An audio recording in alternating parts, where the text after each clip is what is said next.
Je voudrais d'abord réaffirmer au nom de mon groupe, comme l'ont fait quasiment tous les groupes, que les traités de libre-échange type Mercosur, type traité avec le Mexique et tout ce type de traités sont totalement inacceptables.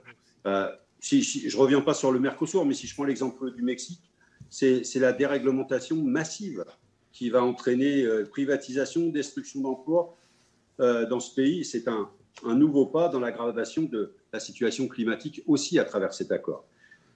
Vous questionnez aussi sur la question du traité sur la charte de l'énergie. On va avoir dans notre commission à supprimer une multitude de traités bilatéraux, etc., au regard de ce qui est devenu l'Union européenne. Et il reste cette charte de l'énergie, mixte parfait entre protection des investissements, destruction de l'environnement. Ce traité constitue un obstacle évident à la transition énergétique et à l'objectif européen de neutralité carbone d'ici 2050.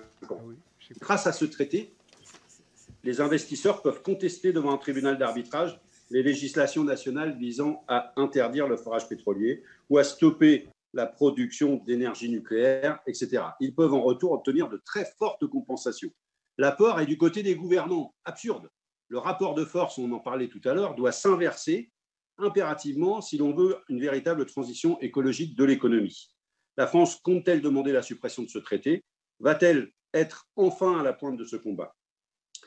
Sébastien Nadeau vient d'en parler, mais la question des droits humains doit être au cœur de la politique commerciale et le document ne mentionne pas ces questions-là. La question de la responsabilité des entreprises doit être au cœur aussi. La France s'honorerait pourtant à mettre en place des politiques commerciales de l'Union européenne, une clause qui oblige les États à respecter aussi le droit international. Cela permettrait, par exemple, de ne pas signer d'accords commerciaux avec le Maroc, qui pille les ressources du Sahara occidental sans en payer le prix et sans que l'Union européenne n'exige la tenue d'un référendum d'autodétermination. Cela permettrait aussi de boycotter les produits israéliens issus des colonies qui sont fabriqués dans un état d'apartheid et qu'il serait temps d'arrêter de soutenir. À l'occasion de la présidence française, Monsieur le ministre, notre pays va-t-il agir en ce sens? Et puis, on a parlé de subventions aux entreprises. Attendez, la crise du Covid nous a expliqué qu'il y avait urgence à défendre notre industrie, urgence à réinvestir dans le domaine de l'économie au niveau de notre pays pour avoir une certaine autonomie, que ce soit autonomie alimentaire, l'industrie lourde, les questions de la défense, tout cela. Et l'Europe va vers la suppression totale des subventions, des accompagnements d'État et tout. C'est absurde. On a en face de nous les États-Unis et la Chine qui, quand c'est nécessaire, savent accompagner leur industrie pour la préserver. Ça s'appelle du protectionnisme, mais eux, ils savent le faire et l'Europe serait le mouton qui se laisserait tondre en permanence parce qu'incapable d'accompagner son industrie quand c'est nécessaire. Monsieur le ministre, est-ce que vous envisagez de modifier cette relation avec l'Union européenne sur les questions commerciales? Merci à vous. Je réponds, Monsieur le Président, à Monsieur Lecoq sur le traité de la Charte de l'énergie.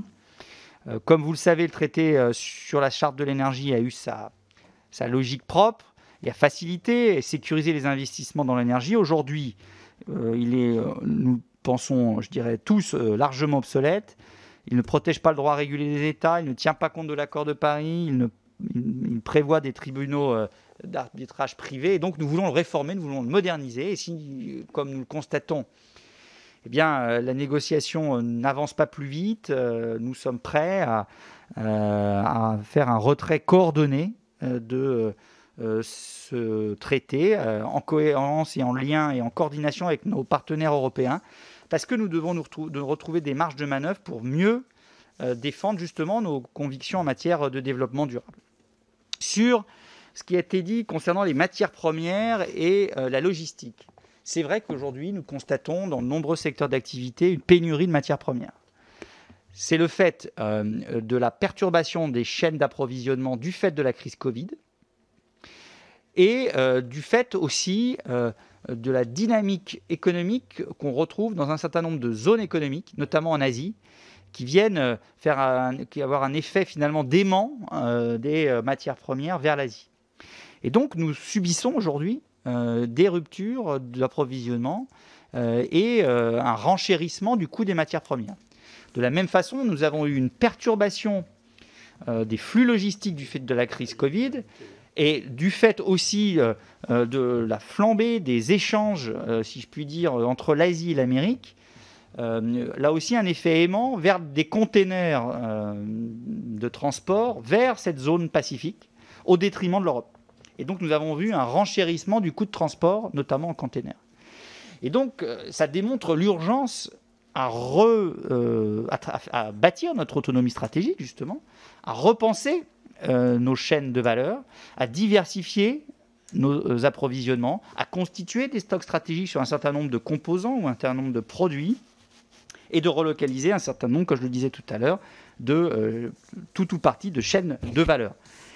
Nous devons aussi accélérer sur notre stratégie industrielle. C'est ce qu'on fait, c'est ce qu'on fait dans la politique industrielle, c'est ce qu'on fait aussi au niveau européen sous l'impulsion de Thierry Breton. Et je crois vraiment que c'est un des grands enjeux économiques et commerciaux des années qui viennent, cette fameuse autonomie stratégique pour être moins dépendant des perturbations des chaînes d'approvisionnement ou des chaînes logistiques. Un mot sur les brevets.